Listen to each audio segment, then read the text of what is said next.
nataka uniambie kati yenu hapa nani huwa anahusika na mambo ya style kurekebisha watu? Siamini kama wote huwa wanazishika kwa wakati, ila nani ambaye huwa ni mwalimu sana wa kurekebisha na vitu kama hivyo? Mwalimu wa step ni kaka pale. Okay. Yeah. Basi atuambie ni style gani ambazo huwa zinawapa ugumu sana kwenye kuweka, au ni jinsia gani, mwanaume mwanamke, nani huwa unatumia nguvu sana kumweka sawa? Okay, kwa majina naitwa Chung Kelvin.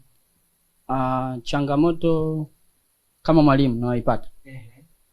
Ni kwamba kuna this time tunakuwa na events labda 5, 6. Kwa hiyo tunakuwa na wengi kama hivyo 80. Kwa hiyo kucontrol kile kitu ugumu wake inakuja kwamba kuna mwingine anakuwa mzito steps. Kwa hiyo inabidi wale ambao wazito na kuwatenga huko, sio kwamba mimi sinawaona, sio kwamba nasema kwamba wewe huwezi kaa huku. Mimi sinawaona, najua kabisa wewe mdhaifu huyu hivi. Kwa mimi nawachukua anavyojua mimi, na tengenezea urahisi wa zile step ambazo tunazifanya. Unajua kuna kitu nimeweza kukifanya afu yakafanya simple ila the same. Kwa hiyo nafanya hipo, nawachukua na hapa zile individual anasema.